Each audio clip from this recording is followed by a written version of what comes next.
thank you for incorporating me into your art. In June of 2015, just a few minutes before you and Ralph went on to do HBO, I tweeted at you a pitch for a movie that went on to become a segment. Are you that fucking guy? I'm Hitler at the movie. Let me fucking tell this story. Oh my God. This is so fucking crazy, man. Like, the beautiful thing about podcasting, I love fucking podcasting and shit like that. I can't get enough. I got 6 podcasts I do per week. That's why I'm always pushing people. Do podcasts. Go record a podcast and shit. Self-express. It's amazing. Nobody will stop you from doing it. There's no gatekeepers and shit like that. Nobody say, this doesn't belong here. It's the wild, wild west. You send iTunes a fucking podcast 2 days later, they send you an email that says, congratulations, Captain, you're a fucking broadcaster. And you're in the business. It's that fucking simple. So of all these many podcasts I do one so fucking stupid. You can do about anything you fucking want. Anything in the world, man, as long as you're passionate about the subject matter. One of the podcasts I do is called Talk Salad and Scrambled Eggs. I do it with Matt Myra. Basically, all we do is unasked for commentary tracks for every episode of Frasier. That's it. That's the show. So you can do a show about anything you fucking want. And one of the podcasts I do is called Hollywood Babylon that I do with Ralph Garman. This gentleman, and I can't remember word for word, but I'll do it kind of justice. And the guy goes, I've been thinking, here's an idea for a movie. He goes, Hitler is killed in the bunker, he dies, he goes to hell and stuff. He's gonna go to hell. But then God says, wait a second, Hitler, I'll give you one more chance. I won't send you to hell, but I'm gonna send you to the future and you're gonna stop Osama bin Laden and that will get you into heaven. And the movie was called 9/11.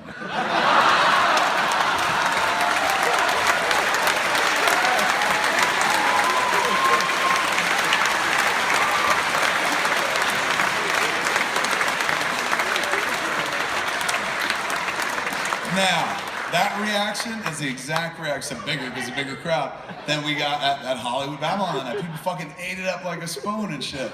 And it became a recurring bit on the show, premised off of that tweet. People started sending in artwork. First somebody was like, here's the poster for 9/11. Then people started just sending in fucking anything 9 oriented, and we became a segment called like Hitler in the movies. Hitler, Hitler, he's in movies 9. And that's the theme song. And so people start sending in their art. Man, like art begets art. This is the wonderful thing about it. Like the guy wrote, this man right here, wrote that tweet, and I said it on the show. It got such a big response. We turned it into a section. Now other strangers send us all this fucking artwork for posters with Hitler in them and shit like that. So much so that every week we could do a segment on the show. It's a good 2, 3, 5 minute segment or whatever, and stuff always gets fucking dedicated laughs throughout the audience and shit. And they'll do stuff like, you know, the Fast and the Furious. The whole 9 yards, shit like that. And it's a wonderful little addition to the fucking show, and it's all because of you. It's so rare that I get to meet the people that birthed that.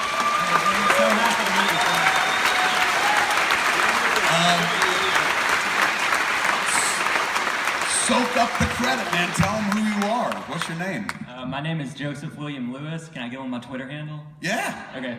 Please follow me on Twitter at Toasted Schizo. That's Toasted, SCHIZO. I have a movie coming out later this year called AV. You can follow that Twitter at AV Motion Picture. What is that? Oh, that's awesome. Give it up for it. What is AV or AV? AV, as in audio video. Okay, Joe. So AV, what is the movie about? Pitch them on, tell them what it is. Okay. This is insane. Wait, more insane than the fucking Hitler movie? Just the fact that I'm getting to stand here and say this. Tell them, dude. Okay. This is how you build an audience, right here. And I'm telling you right now, I'm fucking all over this movie because that's fucking talent right there. I have a copy for you. I can get a copy? Fantastic. Yeah. All right, tell them what it is. Okay. AV is a low-budget, low-tech bit of sci-fi meets buddy dramedy about 2 guys, 2 overnight workers in a TV and radio station who figure out how to upload the human consciousness into one of their work computers. That's fucking dope, dude. I would describe it as Clerks, Inception, and The World's End put into a very small blender. You shot here? No, we shot at in Harrogate, Tennessee, where I'm from. for like. Was that your hometown? Is that where you live? I'm from Ewing, Virginia, but I went to school and I work at Lincoln Memorial University in Harrogate. So. What was the budget of the movie? I honestly couldn't tell you. It was so low. I bought an iMac.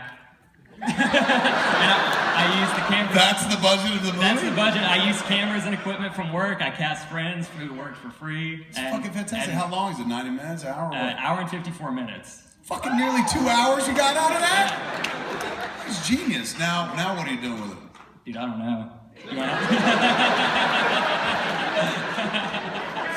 Festivals? Have you started festival training? I'm starting to look into that. That's the first thing you want to do is start applying the festivals. So that's festival bait right there, man. Like, I don't care if it's shot like Chimp shot it through a glass of milk. The content is something that'll fucking easily play at any number of film festivals, and particularly like the backstory is fucking cute as hell as well. You're like, oh, I just did it with a bunch of equipment and friends and shit like that. People love that. So please start looking up online any festival you can enter and start sending in applications. You know, not they won't all say yeah, or maybe they will all say yeah and shit. All it takes is one to say yeah, and then the rest start falling like dominoes. But that's funny shit. You made a funny fucking tweet, and that sounds like a good idea for a fucking movie. Hopefully you executed or elevated it as well as you did that fucking 140 character tweet, man. Thank you, sir. Thank you so much for the advice. I would never have made that movie if I hadn't watched Clerks when I was 12. Right the fuck thank you out, man.